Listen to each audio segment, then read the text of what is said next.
Krishna Krishna Krishna Hare Hare Hare Rama Rama Rama Hare Hare Hare Krishna Krishna Krishna Hare Hare Hare Rama Rama Rama Hare Hare Nitai Gora Hari Bol Hari Bol Nitai Gora Hari Bol Nitai Gora Hari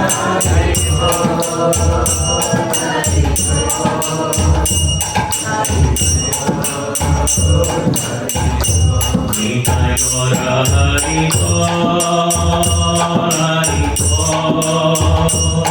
Hari Bol Nitai Gora Hari Nitai Gora Hari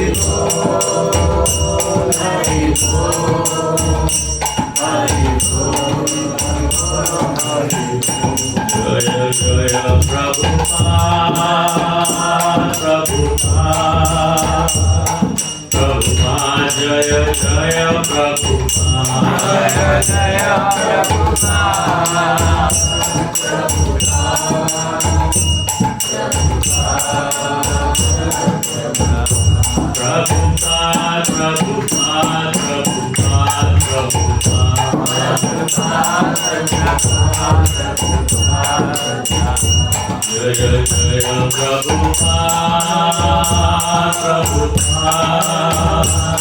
Prabhupada Jaya Jaya Prabhupada Jaya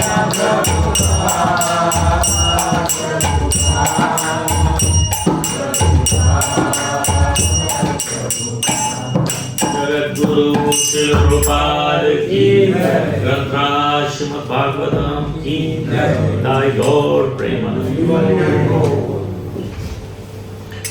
Om Namo Bhagavate Vasudevaya.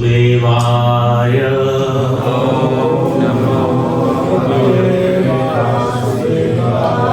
Om Namo Bhagavate Vasudevaya.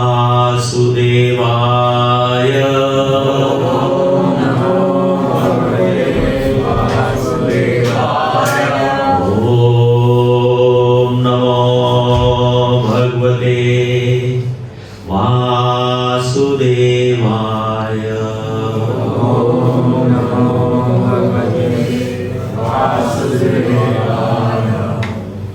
ये आपके सामने गोवर्धन महाराज है, गोवर्धन परिक्रमा और main स्थान इसमें लीला के बताए जा रहे हैं।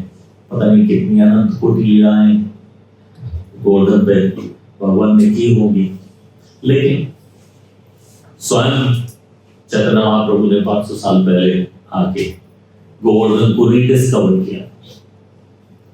हम लोग बाकी के सब लोग भूल भाल गए थे, कहाँ गोवर्धन, क्या गोवर्धन, क्या लीला हुई, क्या महत्व है, खाली पाठ। तो 500 साल पहले चैतन्य महाप्रभु ने आकर उसको रीडिस्कवर किया। ये गोवर्धन है, ये मेरे से अभिन्न है, इसकी परिक्रमा होनी चाहिए। सबसे पहले आके चैतन्य महाप्रभु ने स्वयं गोवर्धन की परिक्रमा की। आज जितने भी लोग आप देखते हो गोवर्धन की परिक्रमा करते हैं, तो सब चैतन्य महाप्रभु को फॉलो करते हैं। चैतन्य महाप्रभु से पहले कोई गोवर्धन परिक्रमा करता था ऐसा कोई रिकॉर्ड नहीं। आप में से किसने गोवर्धन की परिक्रमा की? ज्यादातर सबने की। और ये जितने भी इंपॉर्टेंट स्थान हैं आज के कृष्ण कथा के फर्स्ट पार्ट में हम आपको बताएंगे गोवर्धन जी के बारे में। गोवर्धन जी के सब स्थानों पे आपने दर्शन किए होंगे या नहीं किए होंगे, वहां की कथा जानते हो या नहीं जानते। तो जो कुछ भी आपको गोवर्धन जी के बारे में जानना है हम आपको वहां से आज बता देंगे। ये आपको राधा कुंड श्यामकुंड के दर्शन हो रहे हैं। इधर वाला राधा कुंड है और ये श्याम, ये श्यामकुंड के इस तरफ किनारे जैसे आप देख रहे हो राधा कुंड कितना स्क्वायर है, उस तरह से श्यामकुंड स्क्वायर नहीं है। ये सब टेढ़ा मेढ़ा सा, इसको भी जिस तरह से ये श्यामकुंड राधा कुंड है, ये हमारे रघुनाथ दास गोस्वामी ने इसको इस तरह से बनवाया। रघुनाथ दास गोस्वामी ने इसकी एक तरह से स्थापना की। राधा कुंड के अंदर एक छोटा सा कंगन कुंड जो कि ओरिजिनल है, जिसको चैतन्य महाप्रभु ने खोजा। वो कंगन कुंड करीब 20 फुट बाय 20 फुट का, उसको ऊपर से इस तरह से बनवाया रघुनाथ दास गोस्वामी।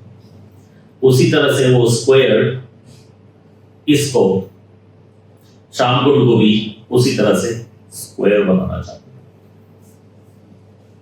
लेकिन क्यों नहीं बनवा पाए? क्योंकि वहां पे 5 पेड़ थे। वो पेड़ों के स्थान आपको यहाँ नजर आ रहे हैं। एक यहाँ पे था, एक यहाँ पे, ऐसे करके इस लाइन में 5 पेड़ थे। और रघुनाथ दास गोस्वामी ने एक रात पहले ऑर्डर कर दिया इन 5 को काट डालो, सुबह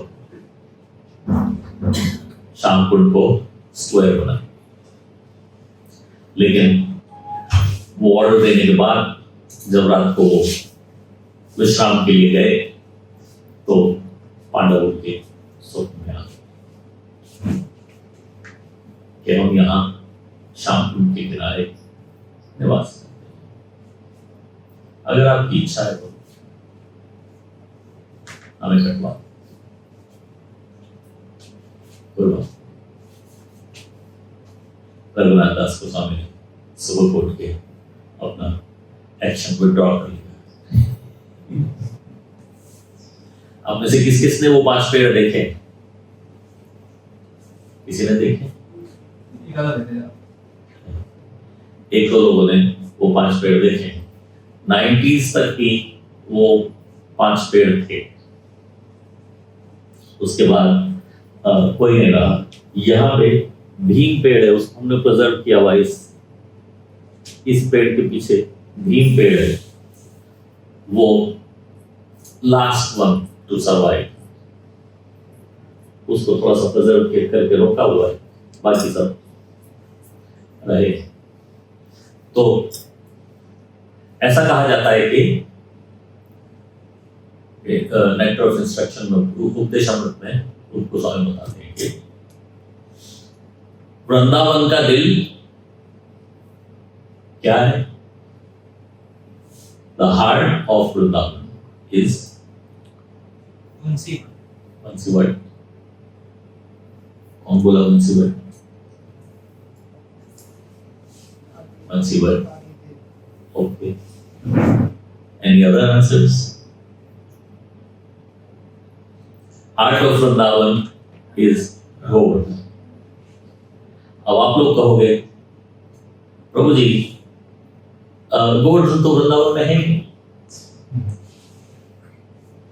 तो कैसे हो सकता है कि वृंदावन यहां है और हार्ट वहां है?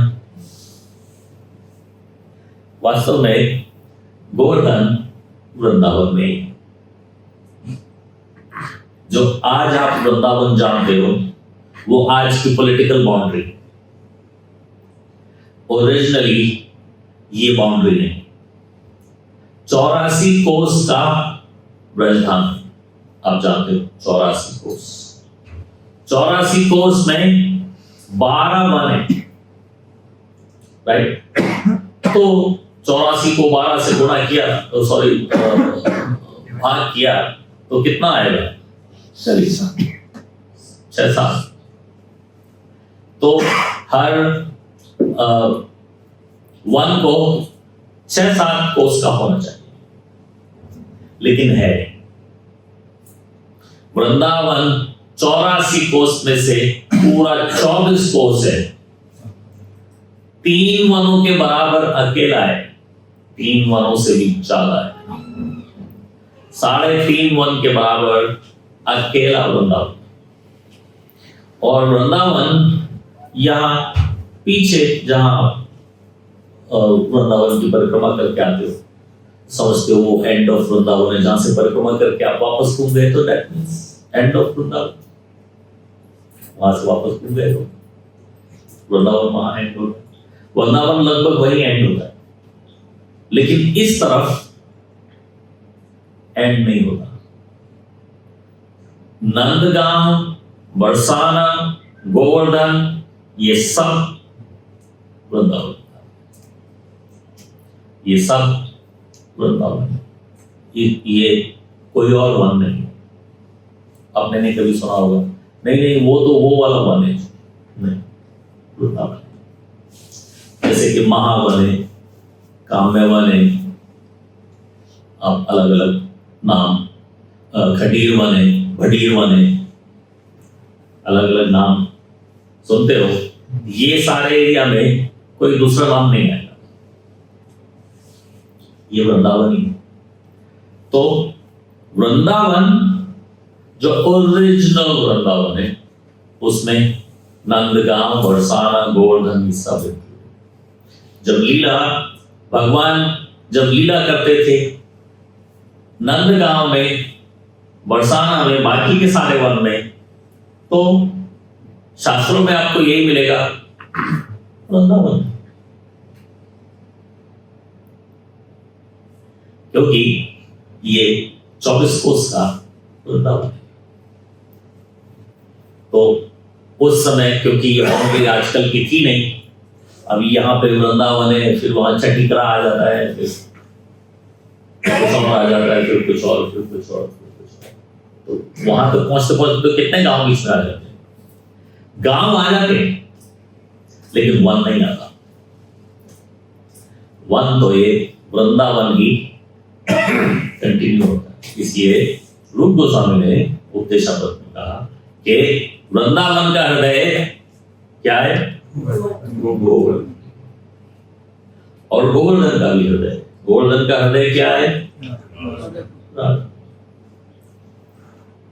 तो ये राधा कुंड, श्याम कुंड गोवर्धन के भी हृदय, और इनके पीछे आपको नजर आ रहा है ये श्याम कुंड है, इस तरफ राधा कुंड है, उसके पीछे भी आपको और कुंड नजर आ रहे हैं, ललिता कुंड, विशाखा कुंड, चित्रा सखी कुंड, रंग देवी कुंड, सारे कुंड, सबके नाम के यहाँ पे अपने अपने कुंड हैं। कुछ डेवलप्ड हैं और कुछ में लोगों ने घर बसा लिए, कोई को पूरे नगर बस गए, कोई पूरी गली बस गई, मोहल्ला बस गया, वो कुंड के अंदर। लेकिन धीरे धीरे उनको निकाल के इन कुंडों को रिवाइव किया जा रहा है। कैसे?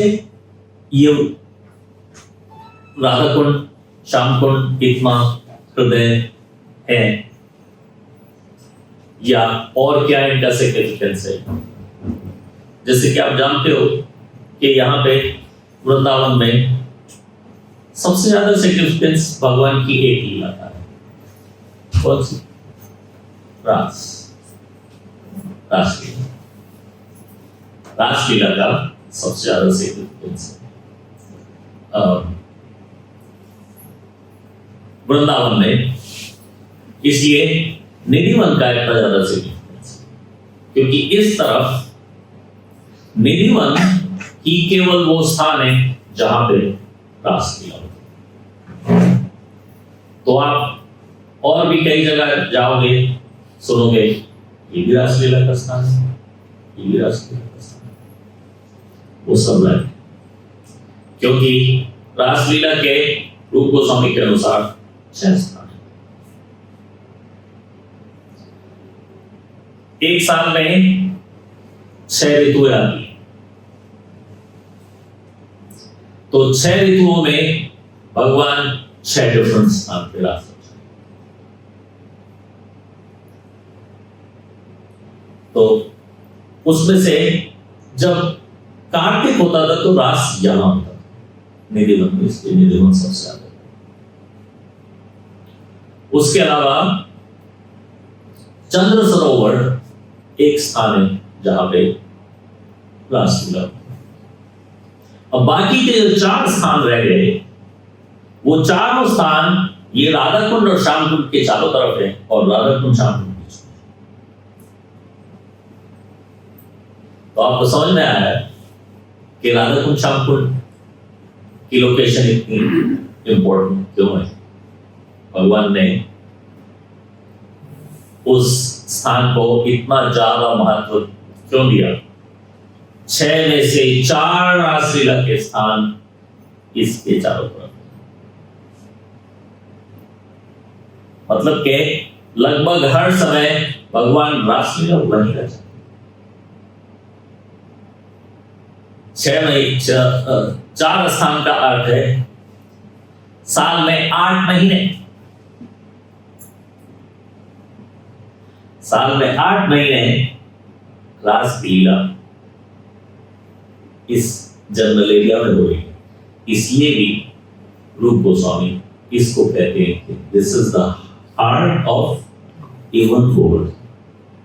Vrindavan is, Govardhan is the heart of Vrindavan, and Radha Kund Sham Kund are the heart of world. तो ये आने वाले समय में आपको दिखेगा कि यहाँ पे और ज्यादा कुंड डेवलप किए जा रहे हैं। ललिता कुंड तो आप सबको दिखता है, जिन्होंने पहले वो पुराने पेड़ देखे हैं, उस समय कोई ललिता कुंड नहीं था। वो 5 पांडवों के पेड़ जिन्होंने देखे, उन्होंने उस समय कोई ललिता कुंड नहीं देखा होगा, उस समय ललिता कुंड था। लेकिन हमारे गोस्वामियों की ड्राइंग्स में थे, फिजिकली नहीं देखता था, लेकिन गोस्वामियों की ड्राइंग्स में वो ललिता कुंड, उसके बाद विशाखा कुंड और ये सब है, पहले से थे।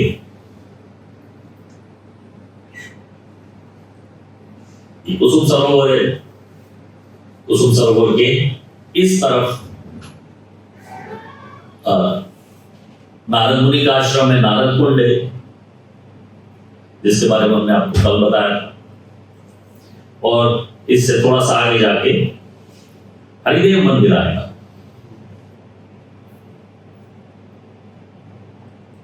हरिदेव मंदिर में किस किस दर्शन किए? सबने किए।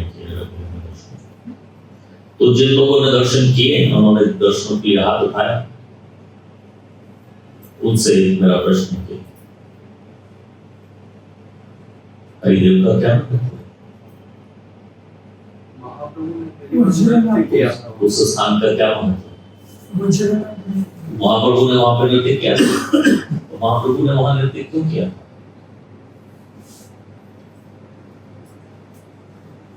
महाप्रभु को क्या पड़ी थी वहां पर नृत्य करने की?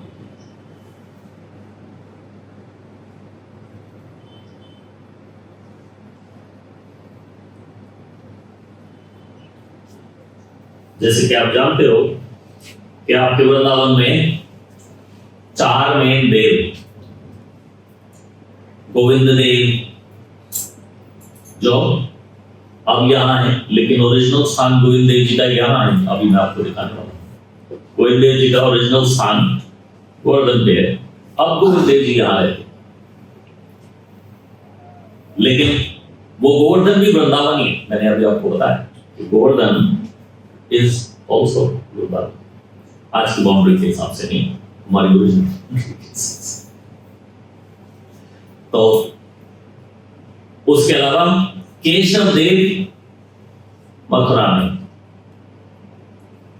बलदेव में, और हरिदेव भी गोवर्धन। तो ये 4 में लीलाओं के स्थान। जैसे केशव देव भगवान के जन्म का स्थान, भगवान का जन्म स्थान इस केशव देव की स्थापना वज्रनाथ ने मथुरा में उस स्थान पे की थी जो उस समय भगवान का जन्म स्थान माना जाता था। अब वो ओरिजिनल जन्म स्थान आपकी पता नहीं कौन सी नाम की मस्जिद है उसके अंदर चला गया, और गवर्नमेंट ने हमें बाहर एक स्थान दे दिया कि आप लोग यहाँ अपना केशव देव बना लो। तो हमने वहां अपना केशव देव मंदिर बनाया हुआ है और वहां पे पूजा चल रही है और सब कुछ हो रहा है। नेवरदलेस वो केशव देव जी है, वो जन्म का स्थान है, भगवान के जन्म का स्थान। और बलदेव वो स्थान है जहां पे बलदेव जी ने संकर्षण लीला की। और गोविंद देव जी का स्थान अभी बताएंगे, लेकिन हरिदेव वो स्थान है। अभी किसी को याद आ गया? मैं बताऊं, आपने देखा है, सुना है कि भगवान ने गोवर्धन पर्वत को अपने उल्टे हाथ की छोटी उंगली पे उठा लिया, और कब तक उठाए रखा था? 7 दिन। पूरा एक हफ्ता उन्होंने अपने छोटे हाथ की, अपने उल्टे हाथ की छोटी उंगली पे गोवर्धन को उठाए रखा। तो जब उन्होंने अपने उल्टे हाथ की छोटी उंगली पे गोवर्धन जी को उठा रखा था, तो उनके चरण एक स्थान पे 7 दिन तक भगवान के चरण रखे आए। कितना कॉन्सेंट्रेटेड वो स्थान होगा मर्सी के लिए, जहां पे 7 दिन तक इस भूमि पे भगवान का चरण रखा है। आपको लगता है कोई और ऐसा स्थान होगा इस संसार में जहां 7 दिन तक एक ही स्थान पे? That is Haridev. भगवान उस समय उस स्थान पे खड़े थे जहां पे आज हरिदेव मंदिर। That is the significance of that place। आप लोग दर्शन तो करके आए हो, लेकिन पता नहीं कि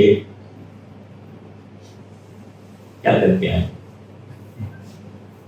ये सेंटर हुआ गोवर्धन का। Of course, it's a center, not the present Govardhan.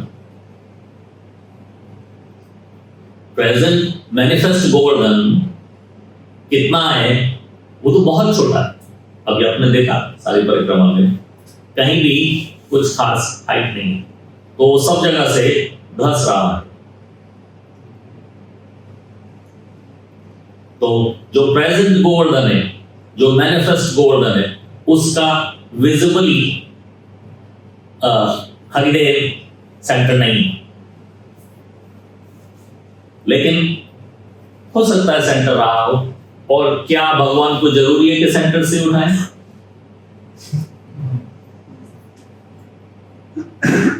हमें तो है, अगर हमें कोई चीज भारी उठानी है तो हमें तो जरूरी है कि अगर कुछ भी हमारे उंगली पे तो भूल ही जाओ, हाथ पे भी टिकेगा। तो अगर सेंटर में हमारा हाथ होगा तो हम उसको बैलेंस कर पाएंगे, राइट? यू थिंक भगवान को भी बैलेंस करने की जरूरत है? आपको क्या लग रहा है कि उन्होंने वास्तव में अपनी उंगली पे गोवर्धन को उठाया हुआ, या गोवर्धन को कहा हुआ था कि तू वहीं रहना, मैं तेरे नीचे उंगली लगाऊंगा। राइट? भगवान ने वो उंगली तो ऐसे ही लगाई हुई है, गोवर्धन को तो अपने मन की शक्ति से उठाया हुआ है, उंगली तो वैसे ही लगाई हुई है। अगर वो हटा भी लेंगे तो गोवर्धन के सर पे नहीं गिरने वाला।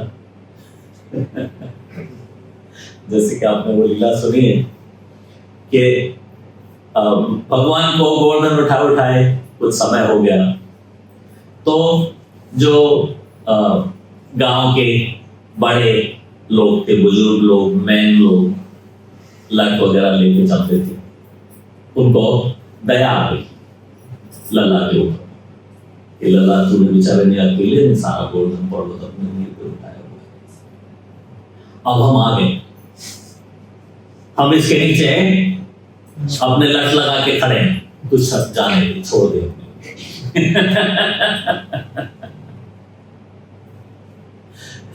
भगवान ने कितना समझाया, ये लोग नहीं माने।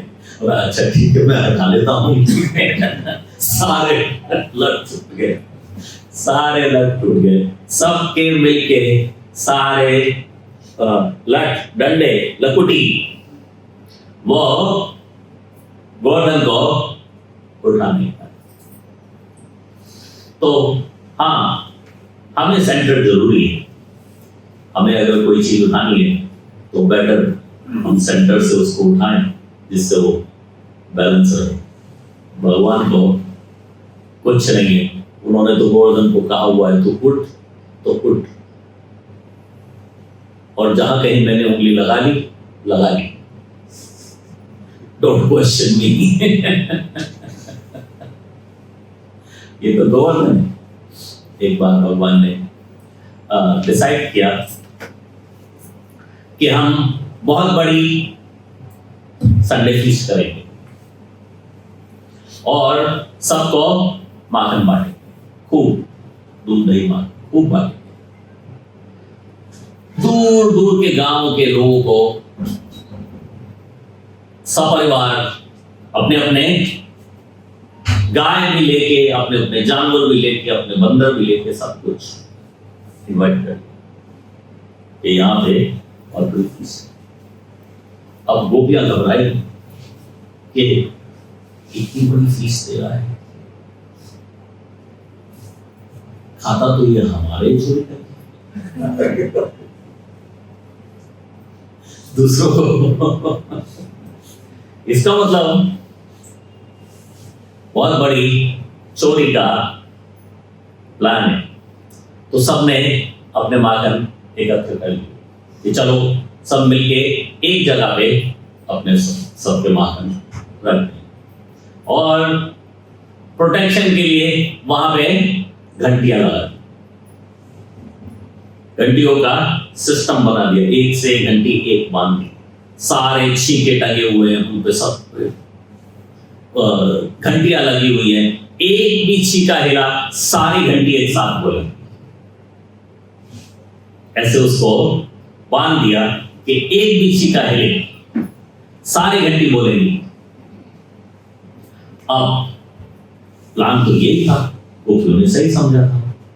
कृष्ण और गोप लोग गए माखन चोरी के लिए, जाके देखा तो सखाओं ने कहा, कृष्णा आज तो इतनी सारी घंटी बनी हुई है, जरा भी छींके को हाथ लगाए सारी बोलेंगी, और अगर इनको हाथ लगाए तो सारी बोलेंगी बोलेंगी। भगवान ने कहा डोंट वरी, मैं इन सब घंटियों को मना कर दूंगा, कोई नहीं बोलेगी।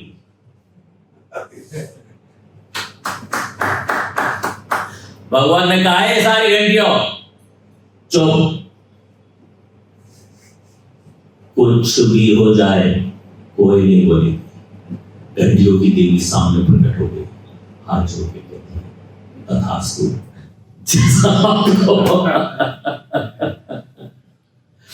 अभी लीला इतनी आसानी से समझ में नहीं आती कि हम तो नहीं घंटियों से बात कर सकते, हम में से कोई कर सकता है व्यक्ति उस पर? तो सबसे पहली तो बात ये समझनी पड़ेगी कि भगवान का धाम दिव्य है। जैसे कि मैंने आपको बताया कि ये जो हम आपको दिखा रहे हैं ये गोलोक के दर्शन करा रहे हैं। गोलोक दिव्य है, दिव्य है अर्थात वहां पे सब कुछ दिव्य है। जैसे यहां पे सब कुछ डेड मैटर है, दीवारें डेड है, छत डेड है, ये पिलर हाँ ठीक है कहीं इसमें नशे भगवान होंगे लेकिन अपरेंटली डेड है।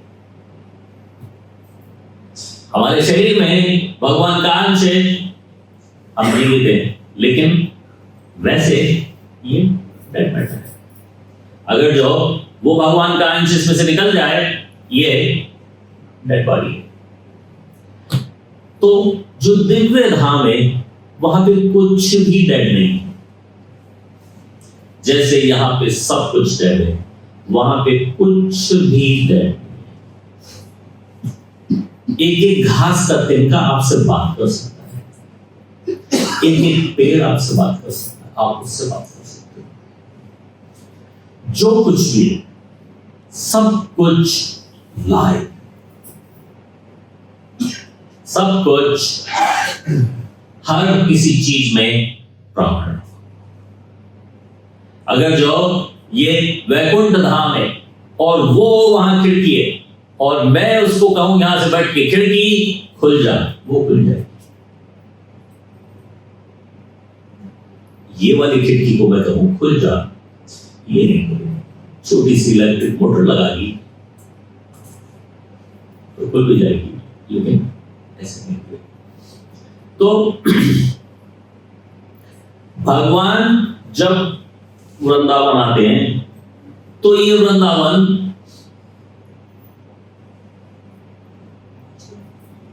कोई भौतिक स्थान नहीं रह जाता,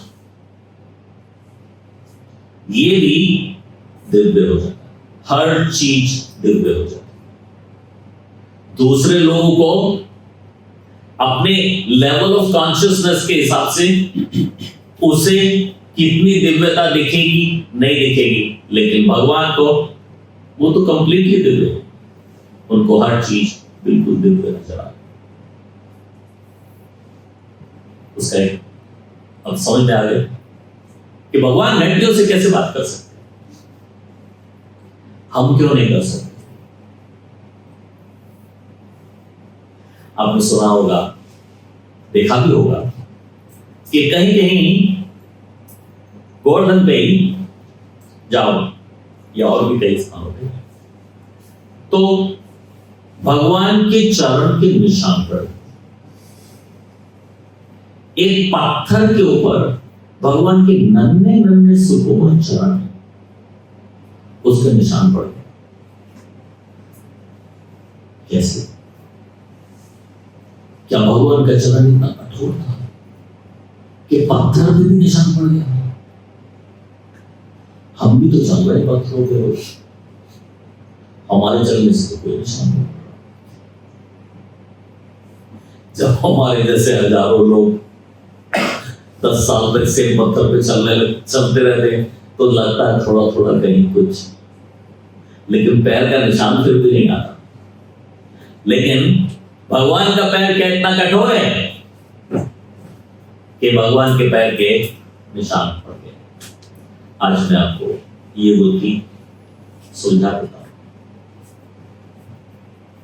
जिस तरह से सब कुछ दिव्य है, वो घंटी दिव्य है, भगवान उससे बात कर सकते हैं, उस घंटी की फीलिंग है। घंटी की कथा बाकी की रह गई, घंटी चुप हो गई, सारा माखन उतार लिया, सारी घंटी चुप। सब गोप सखाओ नहीं, थोड़ा थोड़ा माखन अभी यहां के लिए खाया, सारे लोग सारी घंटी चुप। भगवान ने जैसे ही माखन खाना शुरू किया घंटी बोल।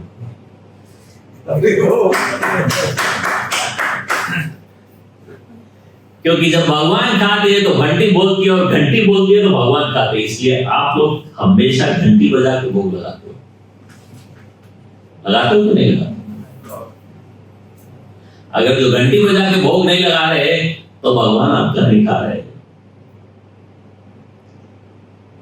अगर वो घंटी नहीं बज रही तो वो नहीं खा रहे, और अगर वो बज रही है तो ये घंटी जो है ये एक्चुअली वेद मंत्रों को भी रिप्रेजेंट करती है। घंटी के ऊपर क्या है? गरुड़। गरुड़ जब घंटी बोले मीनिंग गरुड़ बोले, ये दूसरा एंगल है। ये आरती की घंटी की बात हो रही है, वो भोग की घंटी। भोग की घंटी में गरुड़ जी का होना जरूरी नहीं है, आरती की घंटी में गरुड़ जी का होना जरूरी है। तो जब ये आरती की घंटी बोलती है तो गरुड़ जी बोलते हैं, और गरुड़ जी क्या बोलते हैं? वेद मंत्रों के अलावा कुछ नहीं बोलते। तो वेद मंत्र अपने आप बोले जा रहे हैं। अगर वो घंटी बज रही है तो किसी और चीज की आवश्यकता नहीं, लेकिन फिर भी हम आरती कीर्तन फिर भी गाते हैं। श्रील प्रभुपाद ने ऐसा बताया। कई जगह हम पुराने मंदिरों में जाते हैं तो हमें आरती कीर्तन को बंद करने को कहते हैं। अब आरती हो गया, आप लोग चुप हो जाओ। अब हम जोर जोर से टम टम टम टम वो बजाएं। उनको ये नहीं समझ में आ रहा कि रियली आरती कीर्तन होना चाहिए, वो गाना चाहिए।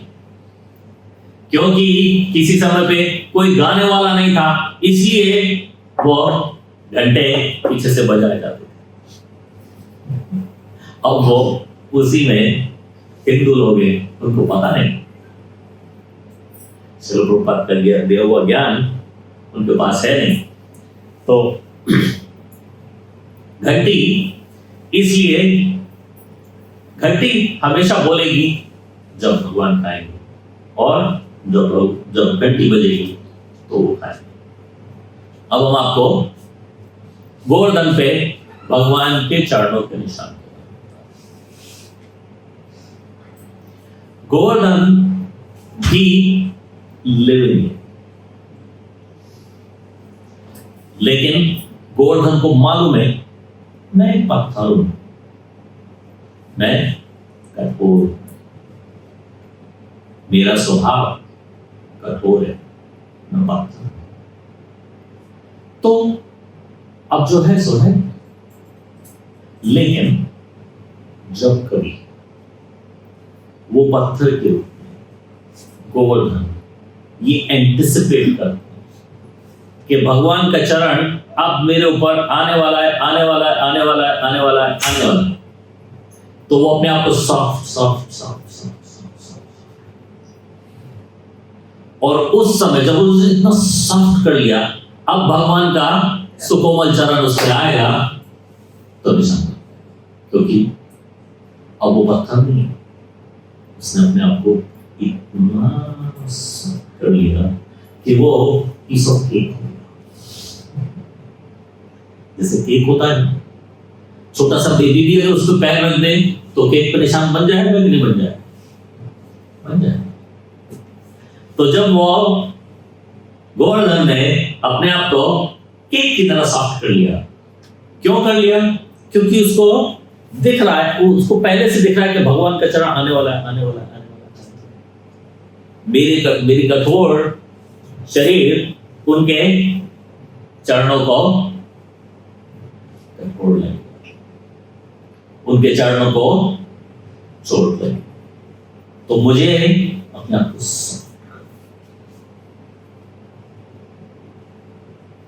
तो केवल उस समय चरण के निशान पड़ते हैं या किसी चीज के निशान पड़ते हैं जब गोवर्धन या कोई दूसरा पत्थर भी उसको पहले से लग रहा हो अब भगवान का चरण बिल्कुल पड़ा, वो सॉफ्ट कर देगा। फिर आपको नहीं प्रभु जी, खाली भगवान के चरणों के निशान नहीं है, गाय के भी खोरों के निशान है, इस चीज का भी निशान है, उस चीज। हाँ वो है, इसीलिए क्योंकि जब उसने अपने आप को सॉफ्ट कर लिया, क्योंकि वो भगवान के चरण को एंटिसिपेट कर रहा है, उस समय साथ में बछड़े का भी पड़ेगा, तो उसने तो अपने आप को सॉफ्ट किया।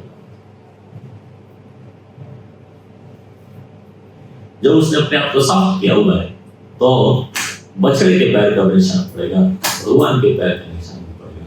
और भगवान ने अगर लकुटी उस पर रख भी दी, लगा भी दी, टच भी कर दी, तो भी उस पर निशान पड़ जाएगा, क्योंकि वो इस समय केक बना हुआ है। तो that is the good thing, is a reason कि कहीं कहीं भगवान के पैरों के निशान हमारे सनातन गोस्वामी ने व्रत लिया हुआ था कि रोज गोवर्धन की परिक्रमा करें, रोज गोवर्धन की परिक्रमा का उन्होंने व्रत लिया। और उनकी अवस्था जब 80s 90s में हो गई, तो रहते यहां थे, गोवर्धन की परिक्रमा करने जाना, वापस आना। बाद में मूव भी हो गए चकलेश्वर महादेव के पास, उन्होंने अपनी कुटिया बना ली कि अब मैं यही से बोल।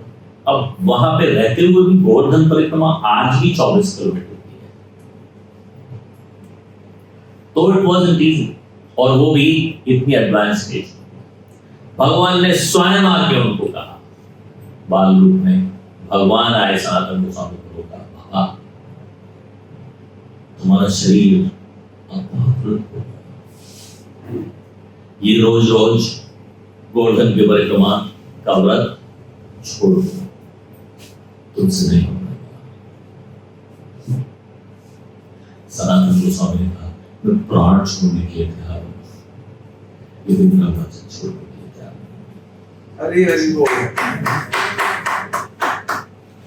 जिस दिन तक इस तन में प्राण है, मैं अपना वचन छोड़ूंगा। गोवर्धन की परिक्रमा तो मैं रोज करूंगा। सनातन गोस्वामी 90s के हो गए, तो एक दिन भगवान ने फाइनली लाके उनको एक शिला दी। ये शिला, इस शिला के 4 परिक्रमा कर लेना, गोवर्धन की परिक्रमा। उस शिला पे भगवान का चरण थे, साथ में बछड़े का भी, साथ में बांसुरी भी, और भी कई जगह है। बरसाना में एक ऐसा स्थान है जहां भगवान ऐसे जाके पत्थर से टकराए, हाथ में लकुटी है, ऐसे जाके टकराए। और बरसाना में वो पत्थर पे भगवान के टकराने का, गोपियों ने पीछे से धक्का दिया है, इनके हाथ में लकुटी है, ये जाके ऐसे टकराए, क्योंकि वो पत्थर को दिख रहा है, अब ये मेरे से उधर से धक्का आ रहा है, अब भगवान मेरे से टकराएंगे, मैं बहुत कठोर हूं, मैं बहुत लज्जित हूं कि भगवान मुझे आके अब एम्ब्रेस करेंगे, लेकिन मैं कठोर हूं, मैं उनको दर्द के अलावा मुझे अपने आप को सॉफ्ट करना चाहिए। तो वो पत्थर अपने आप को सॉफ्ट कर लेता है, और तब भगवान, जब उसने सॉफ्ट कर लिया, तो भगवान के जो कुछ भी अंग उस पत्थर को टच हो जाएगा, उसका निशान पड़ जाएगा। नहीं तो अदरवाइज हम सोचते हैं, माय गॉड, भगवान का नाटा पत्थर। और अगर पत्थर में जहां कहीं भी वो चलते थे उस पे निशान पड़ जाता था, तो फिर सब जगह होने चाहिए। कहां पे कोई ऐसा स्थान होगा जहां पे उनका चरण नहीं पड़ा? नहीं, सब जगह। ओनली उस समय जब पत्थर को ऑलरेडी दिख रहा है, अब आए, अब मेरे ऊपर, तो सॉफ्ट कर लेगा, उस समय निशान पड़ेगा। तो ये, सॉरी, हम आपको हरिदेव के बारे में बता रहे थे। हरिदेव का मंदिर, हरिदेव नाम जिस स्थान पे, वहां पे गोवर्धनधारी भगवान की स्थापना वज्रनाभ ने करवाई थी, और फिर जो प्रेजेंट मंदिर है वो हमारे गोस्वामी ने स्थापित कराया था। और वो प्रेजेंट मंदिर जैसे अब आपको टूटी हुई अवस्था में नजर आ रहा है, वो औरंगजेब का काम है। तो गोविंद देव जी, ये मदन मोहन जी, इन सब के टॉप तोड़वा दिए। सबसे ज्यादा लॉस गोविंद देव जी मंदिर को आया, सबसे ऊंचा भी था। नेवरदलेस ये वहां का एक मेन स्थान है, और वहां पे हरिदेव के पास में मानसी गंगा, जब भगवान बचपन में एक छोटे छोटे ग्वाल बालों के साथ में लीला कर रहे थे, तो कंस ने एक राक्षस को भेजा, वृत्रासुर, जो बछड़े के रूप में आया। उस समय भगवान बछड़े चराते थे, गाय नहीं चराते, इसलिए वो बछड़ा बन के आया। और जब लीला के अंत में भगवान को उसको मार देना पड़ा, क्योंकि था तो राक्षस ही, शायद बछड़ा बन के आया था, तो ग्वाल वालों ने कहा कि कान्हा, तूने बछड़े को मार, तेरे हाथ से गौ हत्या होगी कि नहीं? ये तो राक्षस था कि हाँ, राक्षस तो था, लेकिन था तो रूप तो उस समय उसने गौ का रखा हुआ था, इसलिए गौ हत्या तो है। तो पाप हो गया। अब आपको ये पाप को धोना पड़ेगा। ये क्या करें? पाप को इजी, गंगा जल का छिड़काव, जाओ जाके गंगा में नहा के आ जाओ। आजकल तो आप घर बैठे बैठे अमेज़न पे गंगा जल ऑर्डर कर सकते हो, और आपका 2-4 दिन में घर पे अमेज़न गंगा जल आपको डिलीवर करते। लेकिन कुछ साल पहले भी ऐसा नहीं होता था। जब भारत में लॉकडाउन लगा 2020 में, तो मैं लॉकडाउन हो गया दिल्ली मंदिर गुरु महाराज के साथ। लकीली 2 दिन के लिए दिल्ली मंदिर गया था।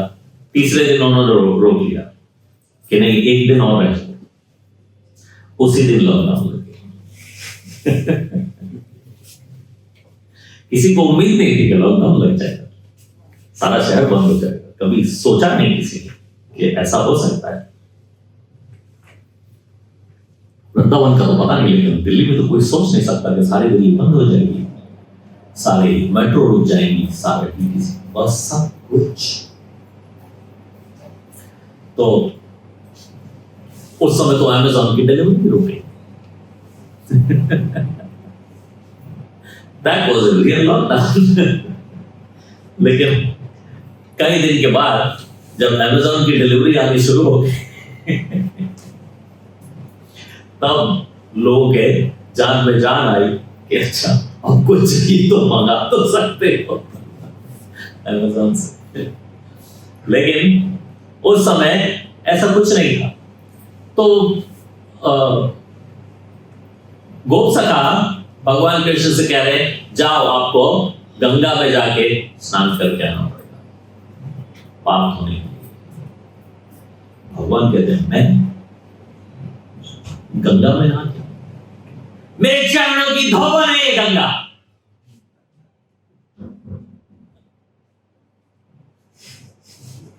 मेरे चरणों का तो चरणामृत है ये गंगा।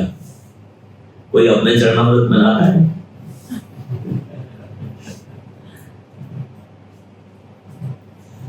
अब लोग सा फंस रहे लोग। कृष्णा इज सीरियस, बात तो सच्ची है। गंगा जल क्या है? गंगा क्या है? भगवान के चरण धोए हुए का जो चरणामृत आ रहा है वो गंगा। तो मैं कैसे जाके गंगा में नहा सकता हूं? गंगा तो मेरे चरणों का धोवन। तो इसलिए मैं अपने मन से एक और गंगा को प्रकट कर दूं और उसमें नहा लूं। तो भगवान ने यहां पे हरिदेव के पास में ये स्थान जहां पे मानसी गंगा है, यहां पे मानसी गंगा को प्रकट कर दिया और वहां पे उन्होंने उसमें स्नान कर दिया। अब हम यहां परिक्रमा में पुछड़ी की तरफ जा रहे हैं। पुछड़ी इज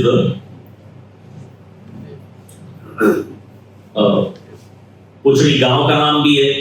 जतिपुरा, पुछड़ी, अनियोर, गोविंदपुरा, ये सब वहां परिक्रमा पे गांव है। पुछड़ी इसलिए कहते हैं कि गोवर्धन जी की शेप जो है वो एक तरह से मोर की शेप है। अगर जो उसको ड्रॉ किया जाए तो ऐसा लगेगा कि ये मोर है। तो मोर के एक तरफ उसकी बीक है, उसकी आंखें हैं, उसका मुख है। तो वो मुख, वो आंखें जो हैं वो राधा कुंड श्याम कुंड है। तो इस तरफ मुख आ गया। अब जो फार एंड होगा वो उस मोर की पूंछ होगी, उसको कहते हैं पुछड़ी। और अगर जो भगवान का स्वरूप है जो है ही, तो आप कह सकते हो कि उनका मुखारविंद इस तरफ है जिस तरफ राधा कुंड श्याम कुंड है, और उनके चरण उस तरफ है जिस तरफ पुछड़ी है। तो वहां पे हम आज अभिषेक करके आए हैं। पुछड़ी पे गोवर्धन जी का पुछड़ी वहां उस एंड में है। तो जैसे आप जाते हो वो दान घाटी है। जैसे आप जाते हो गोवर्धन में, तो जिस स्थान को आज गोवर्धन कहते हैं, जो मेन रोड है उसकी स्ट्रिप को आज गोवर्धन टाउन कहते हैं। और जो गोवर्धन, बाकी का गोवर्धन है, उसमें और कितने सारे गांव, कितने सारे कस्बे और बसे हुए, लेकिन ओरिजिनली वो सारा गोवर्धन है। लेकिन जिसको आज वो गोवर्धन कहते हैं उसका नाम है दान घाटी। दान घाटी पे भगवान गोपियों को रोक के उनसे टैक्स वसूला करते हैं, वो है दान घाटी। फिर आगे जब आप गोवर्धन की परिक्रमा पे चलते हो तो पहले आएगा गोविंदपुरा। गोविंदपुरा में दान निवारण कुंड है। ये एक स्थान की बहुत बहुत सारी लीला है, लेकिन हमारी नॉलेज बहुत लिमिटेड है। तो जो थोड़ा बहुत हमें अपने रिवील्ड स्क्रिप्चर्स से पता है वो हम बताते हैं। गोविंदपुरा में दान निवारण कुंड है, वहां पे दान निवारण की लीला हुई थी। तो गोविंद कुंड के आगे ये सब अलग अलग लीलाओं के स्थान है। गोविंद कुंड से आगे चलोगे परिक्रमा मार्ग पे तो अनियोर आ जाए। अनियोर का अर्थ है और भोग लाभ, अनियोर और लाभ। जब गोवर्धन पूजा के लिए ब्रजवासी सब कुछ भोग बना के गोवर्धन जी के लिए ले गए, गोवर्धन जी प्लेट समेत सब कुछ खा गए, प्लेट समेत बड़े बड़े थाल जो कुछ भी था सब खा गए। और सब कुछ खाने के बाद कहते हैं आनी और लाओ। जो कोई भी भोग बनाते भगवान के लिए कुछ करते हैं, उनको कितना सेटिस्फैक्शन मिले कि अगर पता चले भगवान ने उसमें से एक लड्डू भी नहीं खा लिया, राइट? याद हो सारे का सारे खा ले, साथ में आपकी ऑफरिंग की प्लेट भी खाते और ऊपर से अभी और मांग रहे हैं। तो सब लोग बहुत खुश, अरे भगवान और मांग रहे, चलो घर जाके और बना के लाएंगे। सब बनाने में सब एक्सपर्ट है, चलो घर जाके बना के लेके आएंगे। घर में जो कुछ भी था उसका बना लिया, लड्डू बना लो, बर्फी बना लो, जो कुछ भी है सबका कुछ ना कुछ बना लो, बूंदी के लड्डू, हलवा, पूरी, जो कुछ भी सब कुछ खत्म कर दिया और लाके फिर से गोवर्धन जी को ऑफर किया। वो सब कुछ भी खा के वो क्या करें, आया तो बस क्या तो हमारे घर में आटे का दाना भी नहीं है। सब कुछ बना के सब कुछ खिला चुके और वहां बलराम खड़े मुस्कुरा रहे। तो सब लोगों ने बलराम की तरफ देखा कि हम सब परेशानी एक ही खड़ा मुस्कुरा रहे जरूर इसको कुछ पता है। तो बलराम जी से पूछा कि क्या करें कि ये खाने के मूड में, इसका पेट नहीं भरेगा, इसको अब एक तुलसी का पत्ता दे दो। तो सब लोग दौड़े तुलसी महारानी को ढूंढने के लिए, चलो सभी के पत्ता तुलसी महारानी। जैसे ही तुलसी महारानी का एक एक पत्ता भगवान को, गोवर्धन जी को ऑफर किया गया, फटाक से उन्होंने जोर की डकार मार दी, ओके भर गया पेट।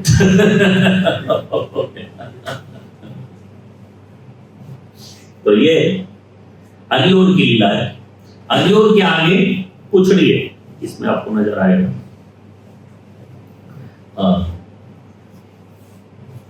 ये ऊपर से बर्ड जैसे फ्लाई होती है, ये ड्रोन से बनाया हुआ गोवर्धन जी की परिक्रमा का वीडियो है। तो एंड में आपको एक और गांव नजर आएगा, पुछड़ी, और वो पुछड़ी जब आप पहुंचोगे तो वो उत्तर प्रदेश वहां पे एंड हो जाता है और राजस्थान शुरू। तो पुछड़ी इज इन राजस्थान, और उसके अलावा पुछड़ी के बाद भी एक और गांव आएगा जतिपुरा, वो भी राजस्थान। तो पुछड़ी इज नोन फॉर पुछड़ी का लौटा। पुछड़ी का लौटा इज भगवान का एक गोप सखा, और जब भगवान अक्रूर जी के साथ मथुरा जा रहे थे तो उसने पूछ लिया कि कब आओगे, ये तो यही वेट कर, मैं अभी आ रहा हूं, यही वेट कर, मैं अभी आने वाला हूं। पुछड़ी के लौटा पे वो सखा आज भी वेट कर। आपको लगता है भगवान वापस आने वाले?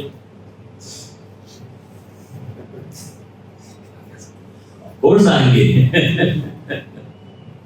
ऑफ कोर्स आएंगे, क्योंकि संभवामि युगे युगे। तो वो हम टाइम को लिनियर मानते कि यहां से लेके यहां, क्योंकि हमारे शरीर का जीवन ऐसे ही चलता है, जन्म हुआ एक दिन अंत हो जाएगा, बीच में जो कुछ हुआ सो हुआ। राइट? लेकिन टाइम ऐसे नहीं होता, और ना हमारी आत्मा का टाइम ऐसे चलता है। Time is cyclical. तो जो कुछ भी है वो साइकिल होके दोबारा आएगा, एंड नहीं होगा।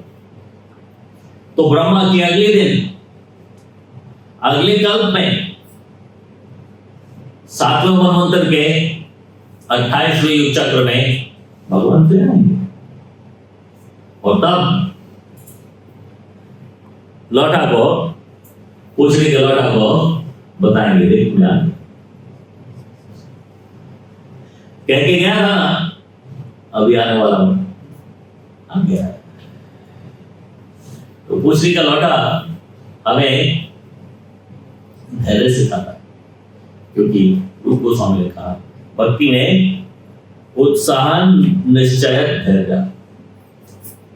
हमें उत्साह भी जरूरी है, निश्चय भी जरूरी है, और धैर्य भी जरूरी है। भगवान ने कहा है मैं आऊंगा, तो आएंगे। जब प्रभु जी भगवान को लेके निकले तो बहुत से लोगों ने पूछा कब आओगे, कैसे आओगे, क्या होगा। अलग अलग जगह लोगों को उन्होंने अलग अलग जवाब दिए। किसी को कह दिया परसों, आज तक उस पूरे गांव का नाम परसों, क्योंकि जब भगवान वहां से जा रहे थे लोगों ने पूछा कब वापस आओगे, बोले परसों।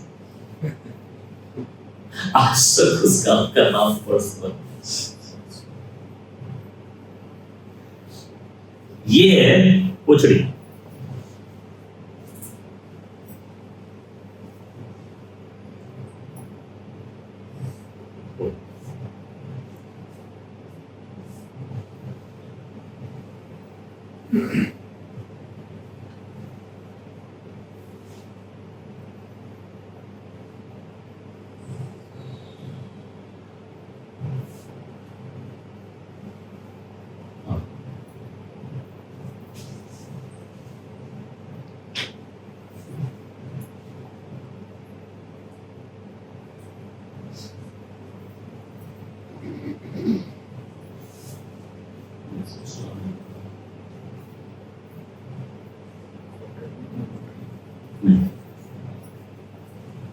वो ऐसे करके आपको पुछड़ी नजर आ रही है ऐसे।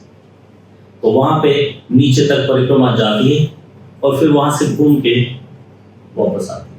तो दैट एंड इज पुछड़ी। और वहां पे एक नरसिंहदेव भगवान का मंदिर, आप सब लोगों ने परिक्रमा की है, नरसिंहदेव भगवान के मंदिर देखा होगा, गए हो वहां दर्शन किए? तो वो मंदिर क्यों है वहां, बताया कभी किसी ने? पुराने समय में जब चैतन्य महाप्रभु इस गोवर्धन पर्वत की परिक्रमा का सिस्टम बना गए, उसके बाद बहुत से लोग गोस्वामियों ने उनको फॉलो किया, जैसे कि बताया सनातन गोस्वामी रोज परिक्रमा के लिए जाया करते। तो उनको देख देख के बहुत सारे लोग धीरे धीरे करके आने लगे। ये गोवर्धन सारे ब्रजधाम में आज भी केवल एक जगह है जो सारी रात कभी बंद नहीं होती। आपका वृंदावन रात को 9:30 बजे के बाद निकल जाओ तो लगेगा ये तो वन है। रात को 10 बजे से बिल्कुल सुनसान हो जाता है, लेकिन गोवर्धन सुबह के 2 बजे भी सुनसान नहीं होगा। लोग आएंगे जाएंगे, गोवर्धन पे परिक्रमा चलती रहे। तो क्या है कि जो वो पुछड़ी वाला स्थान है वो गोवर्धन से सबसे ज्यादा दूर है। तो वो स्थान निर्जन हुआ करता। तो जो लोग इधर से परिक्रमा किए जाते थे उनकी कभी लूटपाट की, डर की खबरें आती थी। तो उस समय के जो वहां के राजा थे, जब उन्हें पता चला कि यहाँ पे रात को जो परिक्रमा के लिए जाने वाले भक्त हैं उनको डर की परेशानी है, तो उन्होंने वहां पे नरसिंहदेव भगवान का मंदिर बनाया। ये नरसिंहदेव परिक्रमा पे जाने वाले भक्तों की रक्षा। वो दिन है और आज का दिन है, वहां पे जाने से अब कोई लूटपाट नहीं है, किसी को कोई डर नहीं लगता। जबकि आज भी वो स्थान, ये सारे में सबसे ज्यादा निर्जन वही है, वहां पे सबसे कम बसावट है, क्योंकि गोवर्धन से सबसे दूर है। वहां से परिक्रमा टर्न अराउंड होके वापस आती। आज हमने आपको गोवर्धन जी के बारे में बताया। और किसी को कुछ पूछना हो तो आप पूछ सकते हो। मैं तो गोवर्धन जी के बारे में, ये केवल परिक्रमा के बारे में आपको एक हफ्ते तक बता सकता हूँ, और तब भी पूरा नहीं होगा। कितने सारे स्थान, कितने सारे पुण्य, कितनी सारी लीलाएं। गोविंद कुंड के बारे में बताया आपको। गोविंद कुंड एक बहुत स्पेशल स्थान है। गोविंद देव जी की स्थापना वज्रनाभ ने वहां करवाई। वो इसलिए सब उन्होंने समझा कि मेरे परदादा कृष्ण की लीला का महत्वपूर्ण स्थान है ये, क्योंकि वहां पे इंद्र आए थे जब गोवर्धन लीला हुई।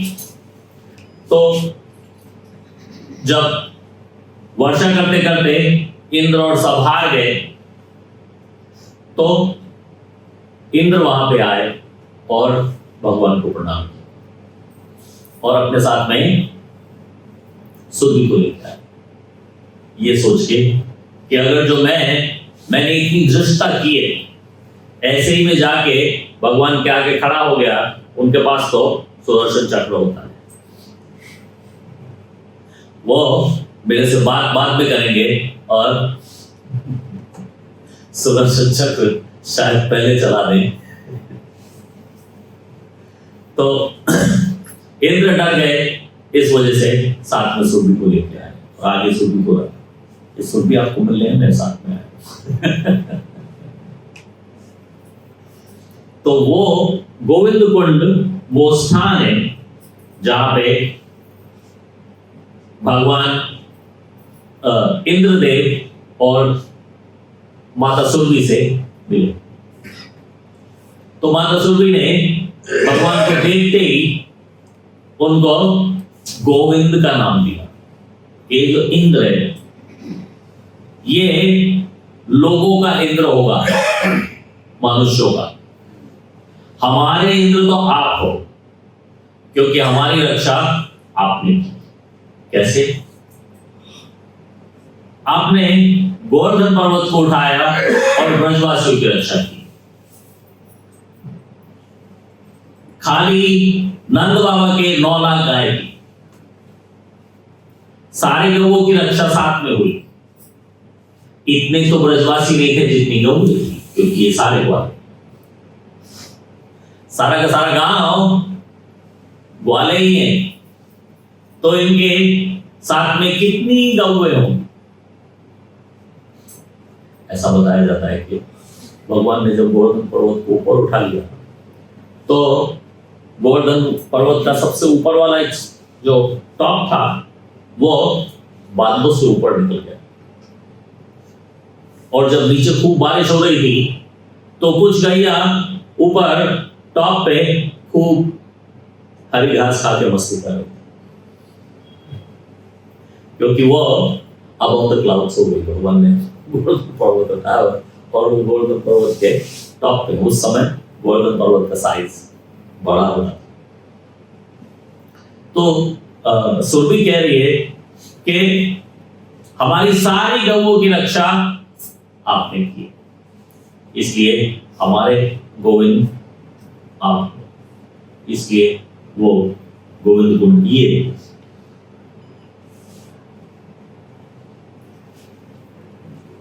ये जो ग्रीन डोम वाला ये मंदिर आपको दिख रहा है, ये ओरिजिनल राधा गोविंद देव जी का मंदिर,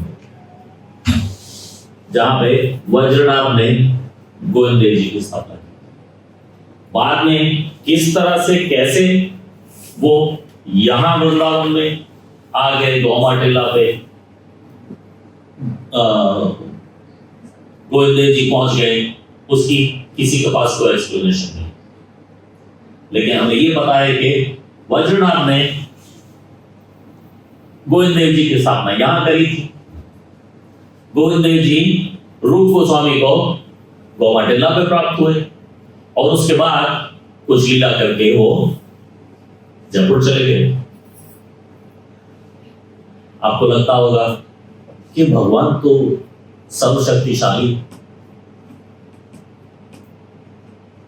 पूरी तरह से सर्वनियंत्रक है, वो किसी और के नियंत्रण में कैसे आ गए?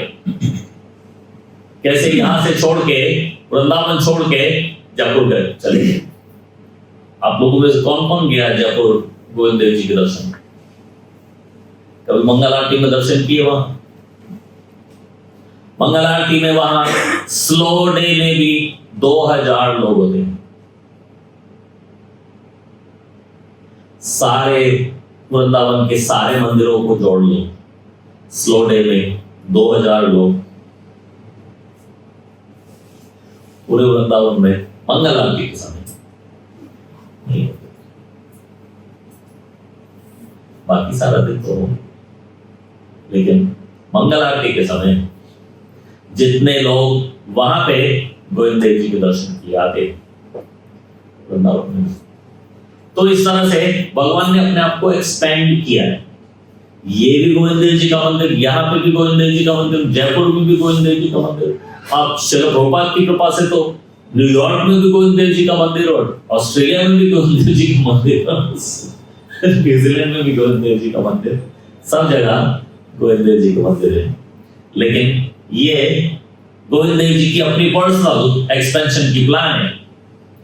वज्रनाथ के द्वारा उन्होंने यहां स्थापना करवाई, और जब रूप गोस्वामी को मिले तो यहां गौमाटिला, और औरंगजेब से जो कुछ भी लीला करवाई उसके बहाने वो यहां से उठ के जयपुर चले गए। ये सब उनकी लीला है। ये सब चीज से वो अपने आप को एक्सपेंड करते हैं। तो ये वो स्थान है जहां पे वज्रनाथ ने गोविंद देव जी की स्थापना कराई थी, और उसके साथ पीछे ये जो कुंड नजर आ रहा है, ये गोविंद कुंड है। बहुत महत्वपूर्ण स्थान है।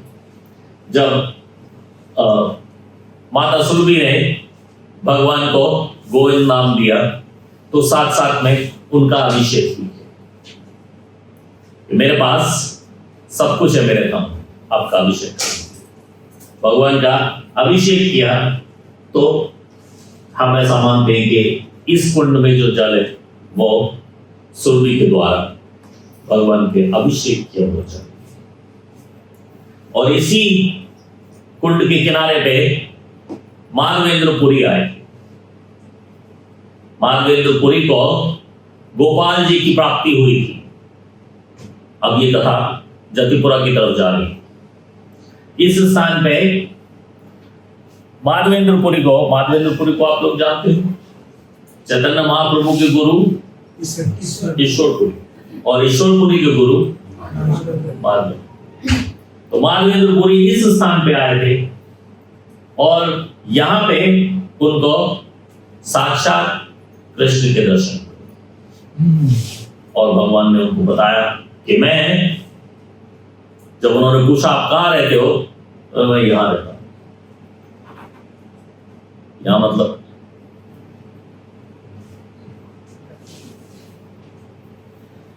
तो माधवेंद्रपुरी ने वहां पे खुदाई करवाई तो गोपाल जी की प्राप्ति हुई, और गोपाल जी की वो पूजा किया करते थे। सबसे पहले गोपाल जी ने उनसे 56 भोग की डिमांड की, तब से भगवान को 56 भोग लगते हैं, ऐसा बताया जाता है। सबसे पहले गोपाल जी को वो 56 भोग का। तो उसके बाद जब चैतन्य महाप्रभु आए पहली बार परिक्रमा करने के लिए, तो वो आगे जतिपुरा की तरफ जा रहे थे, और मन में सोच रहे थे कि गोपाल जी के दर्शन कैसे होंगे। क्योंकि गोपाल जी का मंदिर गोवर्धन के ऊपर है। जो लोगों को पता नहीं, जैसे कि मैंने आपको पहले बताया कि लोगों को पता नहीं कि गोवर्धन के ऊपर पैर नहीं रखना चाहिए, गोवर्धन भगवान है, लोगों को पता नहीं। चैतन्य महाप्रभु एक नई चीज स्थापना कर रहे। हाँ, लोग थे, मंदिर थे, सब कुछ था, लेकिन कोई परिक्रमा नहीं कर रहा। चैतन्य महाप्रभु ने फर्स्ट परिक्रमा। तो जब यहां आ गए, अब वो सोच रहे हैं मुझे आगे गोपाल जी के दर्शन करने, लेकिन मैं गोवर्धन पे पैर रख के गोपाल जी के दर्शन किए जाऊंगा नहीं, कैसे हो? मुझे गोपाल जी के दर्शन तो मुझे करने। तो गोपाल जी ने ऐसी लीला रची कि चैतन्य महाप्रभु को दर्शन देने के लिए स्वयं गोपाल जी नीचे आते। कैसे? उन्होंने अफवाह उड़ाई कि कोई मुस्लिम तानाशाह रूलर आ रहे हैं, वो सब विग्रहों को तोड़ रहे हैं, गोपाल जी को तोड़ेंगे। तो पुजारी लोग गोपाल जी को लेके जल्दी से नीचे भागे, उधर से चैतन्य महाप्रभु। तो चैतन्य महाप्रभु को समझ में आ गया मुझे दर्शन देने के लिए गोपाल जी मंदिर छोड़ के बाहर। बोलो श्री चैतन्य महाप्रभु की जय, गोपाल जी की जय, जगत गुरु श्री प्रभुपाद की जय, निताई गौर प्रेमानंद। हरि हरि बोल। किसी का कोई प्रश्न? प्रभु जी, ये कई लोग तो बाहर से रोड से परिक्रमा करते हैं, कई अंदर से करते हैं। हाँ। कौन सा बेटर है? जैसे सारे दर्शन हो जाएंगे। अच्छा, ऐसा है कि अंदर की जो परिक्रमा है ना, वो सब जगह नहीं है। तो जहां जहां अंदर की परिक्रमा बनी हुई है, वहां पे अगर अंदर से परिक्रमा करो तो ज्यादा अच्छा, क्योंकि रोड तो फिर व्हीकल्स के लिए बनी हुई है। जो अंदर की परिक्रमा है उसमें कुछ नहीं चलता, उस पे रेत है, मोटी मोटी रेत, और उसके ऊपर केवल लोग चलते। तो जहां जहां अंदर की परिक्रमा है वहां वहां हमें अंदर से ही करनी है। फिर जहां अंदर की परिक्रमा नहीं है तो फिर बाहर आ जाए। तो फिर लोगों का प्लान है जो ब्रज डेवलपमेंट वाले, कि सारी परिक्रमा अंदर अंदर से डेवलप हो जाए। काफी हो गई है, लेकिन अभी काफी बाकी है। मुहावरे पर लोग घुस जाते हैं, ऊपर से चढ़ कर जाते हैं। सॉरी, मुखारविंद पे, हाँ, वो ठीक नहीं है, लेकिन वो वल्लभाचार्य के डिसाइपल्स हैं, वो मानते हैं कि यहाँ पे गोवर्धन है तो क्या, सब जगह तो भगवान है। तो क्योंकि हमारे चैतन्य महाप्रभु ने कहा कि गोवर्धन पे पैर रख के आगे नहीं जाना, तो इसलिए हम लोग नहीं जाते। लेकिन ये बाकी के लोग गोवर्धन पे पैर रख के भी गोवर्धन को दूध चढ़ाने चले जाते हैं। फेस तो राधा कुंड की तरफ हुआ। यस, तो ये मुखारविंद इधर ऐसे उसका कोई लॉजिक नहीं है, क्योंकि गोपाल जी वहां हैं, वो कह रहे हैं कि गोवर्धन का मुख भी यही होगा। तो ऐसे मुखारविंद सबने अपने अपने बना रखे हैं, लेकिन हम आज जाके अभिषेक करा के आए तो हम चरणारविंद में करा के आए। लोगों को मुखारविंद से स्टार्ट करना है, लेकिन हमारे आचार्यों ने सिस्टम दिया है चरणारविंद से स्टार्ट करो। तो इसलिए जो चरणारविंद है उसमें कोई डिस्क्रिपेंसी नहीं है। कोई और नहीं कह रहा कि नहीं चरणारविंद तो इधर है जी, चरणारविंद तो उधर है जी, नहीं, एक ही जगह पे।